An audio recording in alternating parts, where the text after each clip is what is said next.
안녕하세요. 밤샘입니다. 이번 시간에는 컴퓨터 활용 능력 2급 엑셀 분석 작업을 해보겠는데요.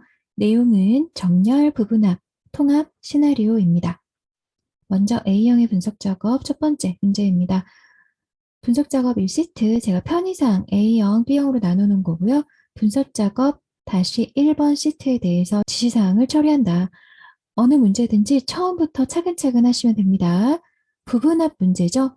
부분합 기능을 사용하여 소양 인증 포인트 현황 표에 이 그림과 같이 학과별 합계의 최대값을 계산해라. 그 다음에 또 이런 과목들의 평균을 계산해라. 자, 부분합은 이렇게 정렬을 먼저 하라고 나와요. 그리고 학과별 합계 이렇다면은 학과별로 그룹핑을 해라. 학과별로 묶어라. 이런 내용이죠. 우리가 그룹핑할 학과를 기준으로 정렬해 보겠습니다. 자, 전체 이렇게 영역을 지정하고요. 데이터 정렬. 그러면 내 데이터에 머리글 표시가 있습니다. 얘를 체크 해제하면 어떻게 돼요? 이 머리글까지 포함돼서 정렬이 되죠. 그래서 머리글을 제외한 이 데이터만 정렬하기 위해서 여기 체크된 대로 하시면 되고요. 정렬 기준은 학과죠. 학과. 그렇죠? 오름차순. 특별한 거 없습니다. 됐습니다. 그러면 학과별로 가나다 순으로 정렬이 됐어요. 이 상태에서 학과별 합계의 최대값을 계산해라. 그러면 먼저 이렇게 다시 드래그해서 그 데이터를 지정하고요. 데이터. 자, 여기 데이터 도구가 아니라 개요 부분에 있는데 버전에 따라 다를 거예요. 저는 부분합이 여기 있죠. 개요가 아니라 윤곽으로 돼 있는 버전이 있을 거예요. 부분합. 자, 이렇게 나오면 먼저 학과가 지정이 돼 있죠. 학과는 지금 첫 열에 있는 머리글이 있는 행 중에서 첫 번째 열에 그 내용이 그대로 오기 때문에 학과가 자동으로 지정돼 있는 거고요. 만약에 학과별로 하는 게 아니다. 그러면 이렇게 드롭다운 버튼 눌러서 다른 걸 선택하면 됩니다. 학과별 합계의 최대값을 구해라. 최대값을 구하는 거죠. 그래서 사용할 함수는 최대값이 되는 거고요. 학과별 합계를 계산하는 거죠. 합계. 아시겠죠? 이 두 가지를 헷갈리시면 안 돼요. 내가 무엇을 구하느냐? 학과별 합계의 최대값을. 그러니까 사용할 최종적으로 계산할 것은 함수고 그 항목, 계산할 항목은 이 학과, 그룹별, 그룹 학과의 합계를 계산하는 거죠. 요걸 헷갈리시면 안 돼요. 확인. 자, 그러면 여기 밑에 최대값이 나왔잖아요. 이게 버전에 따라서 좀 다른데요. 제 버전은 이게 최대값이 끝에 안 나와요. 그거는 치시면 되죠. 없는 부분 이렇게 치시면 돼요. 내용 계산은 된 건 맞으니까요. 그쵸? 245. 유아교육과는 270 맞죠? 최대값. 그래서 문서하고 맞는지, 정답이 보여져야 되는 화면과 맞는지만 정보통신 최대값은 265 맞죠? 그 다음에 이제 평균값을 구해야 된대요. 평균. 그쵸? 순서대로 이렇게 보여야 되니까 여러분이 헷갈리시는 게 이 보여지는 게 평균이고 최대값이기 때문에 평균을 먼저 하시는 경우가 있거든요. 그런데 나중에 해야지 위로 올라가요. 그러니까 아래 것부터 부분합을 계산해 주셔야 되는 거예요. 그러니까 그냥 문제에서 제시된 순서대로 하시면 이렇게 보여지는 겁니다. 아시겠죠? 부분합은 먼저 한 것, 그 다음에 부분합을 한 게 먼저 한 것에 위로 올라온다. 그러면 이제 평균을 구해야겠죠? 그러면 이 최대값 위에 나타날 거예요. 자, 그럼 이제 이 세 과목, 기본 영역 인성봉사 교육훈련의 평균을 계산해야 되죠. 그러면 또 지금 첫 번째 부분합 계산했던 부분 영역을 지정하고 데이터 부분합으로 갑니다. 윤곽으로 표시되어 있으신 분들은 그리로 가시면 되고요. 자, 이렇게 부분합. 그룹화하는 항목은 마찬가지. 사용할 함수는 뭐예요? 평균. 근데 합계가 아니라 이 과목들이죠. 여기서 중요한 건 뭐냐면 새로운 값으로 대치가 체크되어 있잖아요. 근데 이 체크가 돼 있으면 기존에 있던 최대값이 사라집니다. 그래서 두 가지를 연이어서 나타나게 하려면 체크박스를 해제해 주셔야지 돼요. 그러면 기존의 최대값 그 위에 평균이 나타납니다. 확인. 됐죠? 그러면 이 문제와 내용이 맞는지 한번 비교해 보시면 돼요. 평균, 최대값. 그래서 과목별로 평균 이렇게 나왔죠. 유아교육의 그 과목별 평균, 정보통신의 과목별 평균 나왔죠. 그래서 전체적으로 문제에 일치되는 걸 확인하신 후에 이 영역은 조금 이렇게 열에 이제 좀 벗어나 있잖아요. 글씨가. 그러면 이렇게 열을 너비를 좀 조정해 주셔도 좋겠죠. A형 분석 작업 이 문제를 살펴볼게요.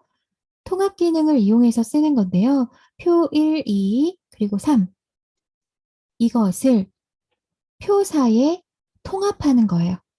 그렇죠? 지금 보시면 학과 순서가 달라요. 컴퓨터 정보과, 유아교육과 세 번째죠. 여기는 그죠? 여기는 컴퓨터 정보과 게임과예요. 이 순서가 다른 건 상관없어요. 들어있기만 하면 돼요. 자, 한번 해보겠습니다. 먼저 이 내용이 들어갈 서식이라고 할 수 있겠죠? 이 부분을 지정하고요. 데이터 통합, 데이터 도구의 통합으로 갑니다. 여기 합계를 구하는 거죠? 이 과목별로 합계를 다 구하는 거예요. 과목별, 학과별 합계. 그렇죠? 이 영역이 계산하는 건데 합계니까 함수는 합계로 되어 있고요. 참조 영역은 내가 계산할 대상인 셀들을 선택하시는 건데 이 서식과 동일한 만큼의 셀을 선택하시는 게 중요하세요. 자, 참조 이렇게 놓으시고 표 1에 이런 부분 똑같은 부분을 참조하시는 거예요. 추가. 됐죠? 그 다음에 이렇게 추가. 그 다음에 마지막으로 다르게 하면 안 됩니다. 추가. 이렇게요. 다 각각 이렇게 추가를 하시고 중요한 거는 이 학과의 순서가 달랐죠? 그 다음에는 이제 첫 행을 가져와서 계산하는 건 맞아요. 합계 맞는데 모든 표의 학과 순서가 맞진 않았죠. 그래서 이 왼쪽 열, 학과가 들어있는 왼쪽 열까지 맞춰주셔야 돼요. 그래야지 이 첫 행과 왼쪽 열을 맞춘 합계가 여기 통합되는 겁니다. 여기에 함수는 다양한 게 있죠. 문제에서는 합계니까 확인해 볼게요. 그러면 이렇게 합계가 자동으로 나옵니다. 중요한 건 뭐냐면요. 이건 문제는 이렇게 해결되지만 이게 자동으로 계산되진 않아요. 통합이. 자동으로 계산되지 않아요. 그래서 만약에 이 참조한 이 데이터들 중에 뭔가가 바뀌었다. 그러면 뭔가 하나가 바뀌었다고 해서 자동으로 계산되진 않습니다. 여기 그냥 숫자가 들어가 있는 거 보실 수 있죠? 이게 만약에 수식이 들어가 있다면 자동으로 변환이 되겠지만요. 데이터가 바뀌었을 때는 이 내용을 다 삭제하고 다시 통합하시는 겁니다. 분석 작업 B형 1번 문제 살펴보겠습니다. 자, B형의 분석 작업 1번 시나리오 관리자 문제네요. 집행일계 D10 얘는 숫자죠. 이 숫자가 여기에 보시면 시나리오 1, 2 두 개를 만들어야 되네요. 80이나 50으로 변동할 경우에 이 계산식, 수식이 들어가 있는 C10 얘가 어떻게 변하느냐 그 요약 보고서를 작성하는 겁니다. 자, 한번 해볼게요. 순서대로 하면 C10의 셀의 이름을 집행의 합계로 바꾸래요.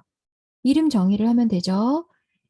자, 먼저 C10의 셀의 이름을 바꾸래요. 그럼 이름 정의죠. 셀을 선택한 상태에서 이름 상자로 가서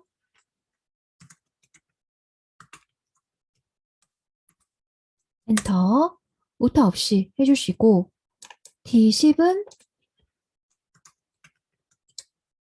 로 엔터. 자, 이름 정의는 수식에 있었죠. 이름 관리자에 가보면 이렇게 두 개가 설정되어 있는 걸 확인하실 수 있습니다. 자, 그러면 이제 시나리오를 해볼게요. 시나리오는 먼저 이 숫자가 들어있는 변동돼야 되는 값이 들어있는 셀을 먼저 선택하시고요. 데이터의 예측의 가상 분석, 시나리오 관리자. 자, 지금 아무것도 없죠? 네, 추가를 할게요. 추가. 시나리오 이름은, 첫 번째 시나리오의 이름은 비율 인상이네요. 변경될 내용은 D10이었죠. D10. D10이 뭐예요? 집행률 개. D10 집행률 개가 변경될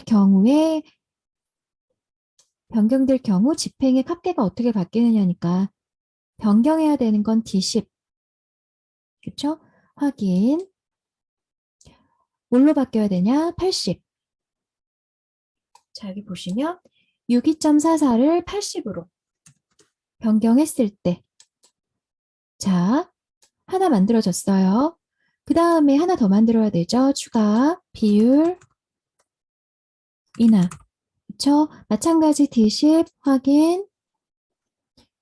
이것을 마찬가지 62.44를 50으로 두 번째 시나리오 확인. 자, 이렇게 두 가지가 만들어졌어요. 이 상태에서 요약 시트를 만들어야 되잖아요. 요약 보고서. 요약. 그러면은 변경될 결과는 C10. 그렇죠? 집행의 합계인 C10. 얘가 보여줘야 돼요. 확인.